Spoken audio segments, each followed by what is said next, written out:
Well, for more analysis, we can speak now to Dr. Victor Gao, who is the Vice President of the Center for China and Globalization, who joins us from Beijing. Dr. Gao, always a pleasure talking to you. We were looking at pictures before we crossed to you of that impressive parade in Tiananmen Square, and I gather you were there doing live commentary on that parade. I mean, what was the mood like? Describe it for us.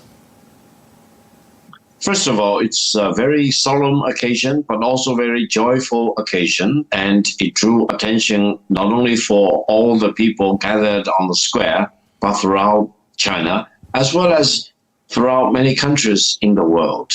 And I think the overall message is very clear. China becomes a very powerful force, protecting peace and promoting peace. This is very important. China has declared that it wants to be on peaceful terms with every country, and the Chinese way of development is based on building up peace. But promoting peace doesn't mean that China will tolerate any other country to play a hegemonistic role against other countries, try to issue ultimatum to other countries. China wants to promote a world order based on equality of all member states of the United Nations, rather than allowing any country to dominate above all the other countries. This is the clear message from this parade. Okay, I mean, for a lot of people around the world, and you've already suggested that there are two audiences here, there's a domestic audience and an international audience. For the international audience, it was those images, President Vladimir Putin and Kim Jong-un standing side by side. I mean, what does that image, do you think, say to the world? Well, I think the overall image is much bigger than the three heads of state, because we have about 27 heads of states and heads of government from all these 27 countries. And then if you count a deputy prime minister, foreign minister, and ministers of all kinds, special presidential envoy, you actually have more than 50 countries represented, plus all the foreign countries' ambassadors to China, the UN representatives in China, other organizations throughout the world represented in this parade. I think more than 100 countries were represented for this parade. So zooming in on three leaders out of this more than 100 countries represented in this parade is a little bit too selective. So I don't think we need to read too much into it, but President Vladimir Putin was designated as the VIP number one. That's also for sure, because China, Russia, ever since 1991, has enjoyed a very good neighborly relations with each other, respecting each other. And our long border of 4,300 kilometers long, ever since 1991, has been unarmed. And it has become an enabler for very frequent and large amounts of people-to-people exchanges across the two sides of the border. So it's not surprising that Vladimir Putin was the VIP number one, but he is first among all the equals, and all the other heads of states and heads of government have been accorded the red carpet treatment and have been given full recognition as the representative of their own country. You were there, Dr. Gao, so you obviously had a much closer view than I did here in the Middle East.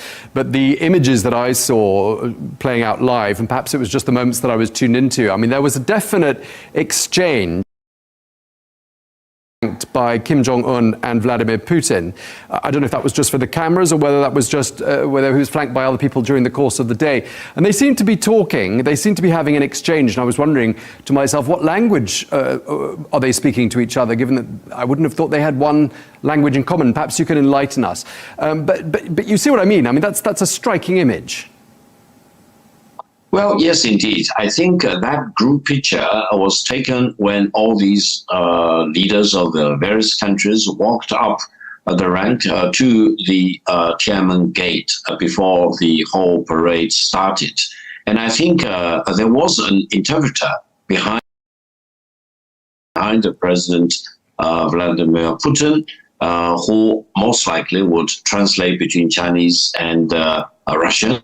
And whether there was also an interpreter behind Mr. Kim, I do not know. But I understand Mr. Kim actually speaks good, fluent French, as well as some level of English. So I think one interpreter probably would serve the purpose of communicating, helping communications between President Vladimir Putin, as well as Mr. Kim of DPRK. So it's not surprising. They can communicate, and they enjoy that moment when they were both on their way up to the gate before the parade started.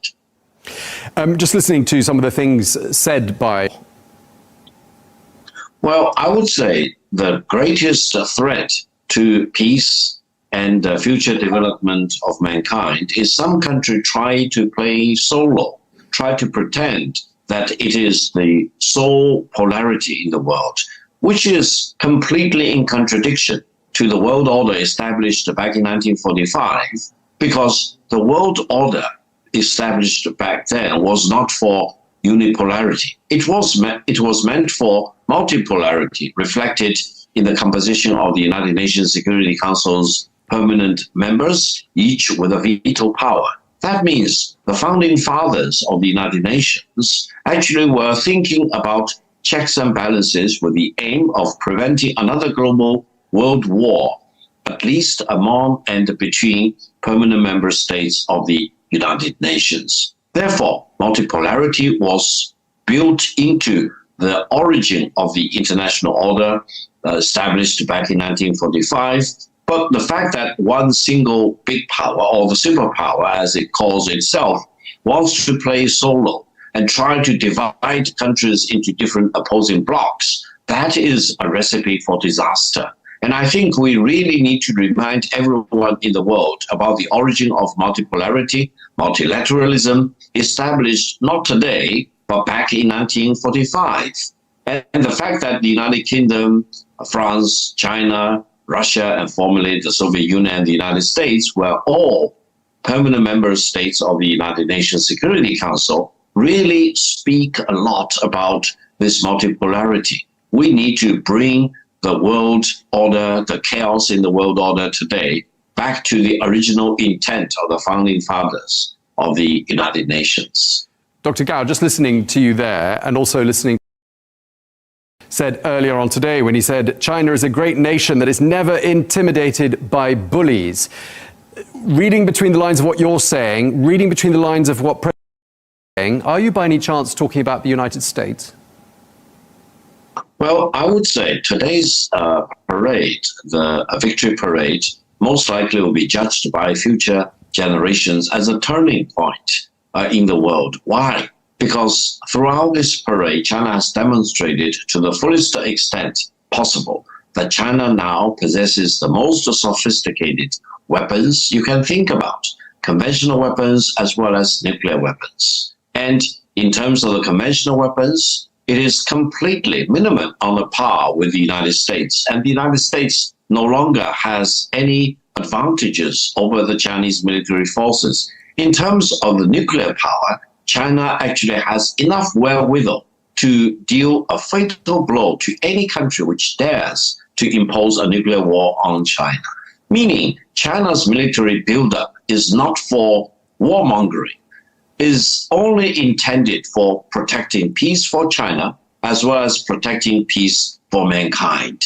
That means whichever country or blocks of countries or groups of countries in the world which dare to think about war against China will be courting their own destruction, because China only cares about preserving peace, protecting peace, whether the threat to peace that we have in mind comes from the United States or countries allied with the United States. It doesn't matter. China will fiercely defend the peace for itself, for mankind as a whole, regardless wherever this menace comes from.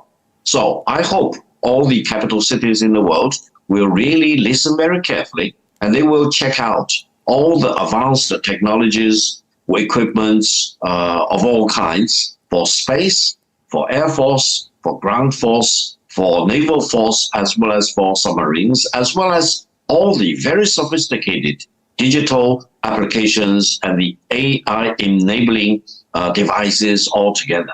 What China has built up to demonstrate it today, is a seamless killing machine to deter any military threat imposed by any country or any group of country on China. And China is now generally considered, rightfully I would say, the major defender of peace and free trade in the world. This is the moment of truth. This is the most convincing conviction I've come across after watch this parade in person. And I want to share my observation with the rest of the world. No, well, it's good to have your first-hand visions and testimony on that. I mean, I was looking at those pictures, admittedly, on a television screen, and looking at these autonomous weapons, these underwater drones, the lasers. I mean, a grand display of power, as you say. And China says, and you're saying, this is all for defensive purposes. I'm wondering if it looks like that to people in Taiwan. I think for people in Taiwan, this should be the moment of joy because, one of the contributions after defeating Japanese fascism was the restoration of Taiwan back to China, dictated by the Cairo Declaration as well as the Potsdam Proclamation. But therefore, the principle of one China and Taiwan being part of China was carved in stone as a legacy of defeating Japanese fascism. And who defeated Japanese fascism? It's the United States, China, and the former Soviet Union, and the United Kingdom. We worked together. We shed blood together. We fought shoulder to shoulder, back to back in defeating Japanese fascism. And China earned its right to become a permanent member state of the United Nations Security Council on the one hand, and restoring Taiwan back to China. So for people in Taiwan, and many of them were actually descendants from the more than 1 million soldiers that Generalissimo Chiang Kai-shek brought with him when he fled mainland China and settled down in Taiwan.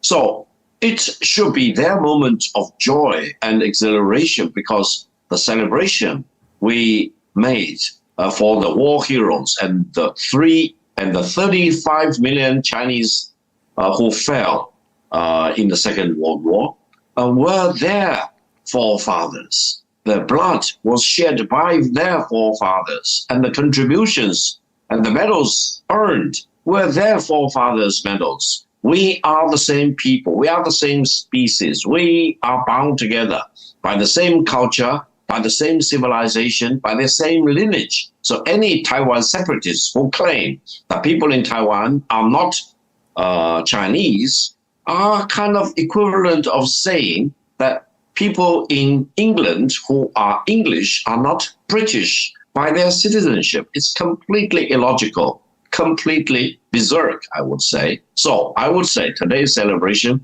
is a celebration for the 23 million people in Taiwan. The victory we earned back in 1945 was the victory of the people in Taiwan. They deserve the full recognition as much as everyone else on China's mainland. Okay, well, I wasn't alone in watching that parade today from the outside world. I suspect, I don't know for sure, that President Trump was watching it as well, because in the early hours of this morning, Middle Eastern time, he was putting out messages on social media. One of the things he said indirectly to your president, he said, "Please give my warmest regards to Vladimir Putin and Kim Jong-un as you conspire against the United States of America." I'm sure you saw that too. How do you decode that reaction from the President of the United States? First of all, I think President Trump really thought too much. He thought about other countries conspiring against the interests of the United States. I always say, whereas China is always worried that if we do not have enough friends, the United States, especially the United States under President Trump, seem to be worried that they do not have enough enemies in the world. So I hope they will reverse this mentality. They will try to befriend as many people, as many countries as possible, as what we do here in China. Now, secondly, I would say President Trump could have made the right decision to come to Beijing to attend the September the 3rd military parade. We call it a victory parade, because the United States really contributed a lot in the final defeat of Japanese fascism together with China. But also allow me to make one point. China started this war against Japanese aggression as early as in 1931. For about 10 years before Japanese surprise attack on Pearl Harbor, China fought against the Japanese aggressors more or less by itself, solo. Nobody was really helping China. And the fact that the United States declared war on Japan after Japanese surprise attack on Pearl Harbor really helped accelerate and culminate the victory against Japan in 1945. But the point I want to make is, even if the United States did not declare war on Japan, the Chinese nation will continue to fight against the Japanese aggressor until every soldier on the Japanese side would need to be expelled from China. Why? Let me tell you, the Japanese fascism not only want to kill the Chinese people, they want to eliminate the Chinese culture.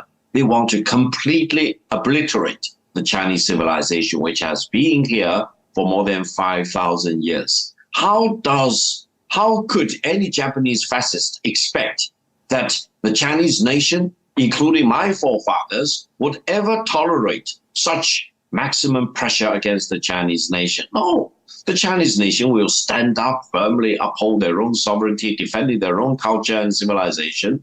And the fact that the Americans really joined the fight against the Japanese aggressors was a blessing to the Chinese nation. We are always grateful for the fight, flying tigers, the Doolittle Raiders who eventually landed in many parts of China, saved by the Chinese civilians who mostly, huge number of them, lost their lives at the brutality of the Japanese aggressor. I think those should be the shining moments of history shared by China and the United States. So for President Trump, if he could have made it to the Tiananmen Square, he would be probably the guest of honor number one, on a par with President Vladimir Putin, and that probably would have done more justice to the celebration of victory over Japanese fascism. But the fact that he didn't make it to Beijing was a pity, but for him to whine and weep about, for example, China, Russia, and DPRK standing together is a little bit too much. And I hope he would spend his time more constructively elsewhere. And hopefully one day, President Trump will make it to Beijing when we next time celebrate the victory over Japanese fascism again in the future for another grand parade. Well, clearly the world is a very different place today from 1945. But I just want to pick up on what you were saying there. You're saying that President Trump was invited today, but he turned down the invitation to attend the parade. Is that right? I do not know the details. I think there were indications that the two countries were talking about President Trump's proposed visit to China. President Trump insisted he wanted to come to China on many occasions, sometimes very hastily, sometimes very hectically, for example. But whether China invited him for the parade, I do not know. But I'm sure the Chinese government and the American government have been engaged in discussions about when and how President Trump's wish to visit China could be satisfied. But the fact that he didn't make it on today's grand parade was, in my view, a pity. And sooner or later, I'm sure President Trump will make it to Beijing. When it will be, under what circumstance, whether it will be a state visit on the sideline of another international event, for example, APEC summit meeting in Seoul or somewhere in Republic of Korea, I do not know. But I think China's door to welcome President Trump's visit to China is always open, and I hope he can make it and really elevate China-US bilateral relations to a new height. To summarize this section of the conversation, I mean, how would you say Beijing, your colleagues in the government in China, how do you think they would characterize their impression of diplomacy under this second Trump administration? What sort of words would they use? What adjectives spring to mind? Well, I would say it is generally felt that the reliability in the world of today is the unreliability of President Trump and his government. The predictability in the world of today is the unpredictability of President Trump and his government. Now, this is actually very dangerous because normally for a very powerful, very large, very militarily influential country like the United States, we want to expect that the leadership of the United States is highly reliable, highly predictable, and always means what it says and says what it means when it says it. But it seems that the United States keeps changing, keeps jumping back and forth, and you can never tell what the United States is really up to. And for every utterance of President Trump, you really need to spend tons of time to really decipher it, to see whether he really means it. He normally say, I may not. I can do that, or I do not need to do that. So he keeps the whole world guessing as to what exactly he is all about.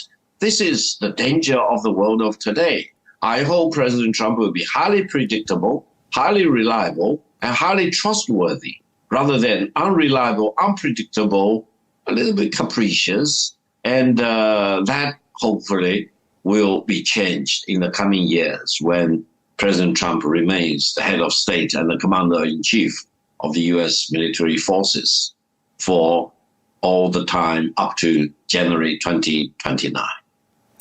It's quite interesting to see Kim Jong-un there in Beijing today, because President Trump has suggested that perhaps he will meet him again. They met twice during the first Trump presidency.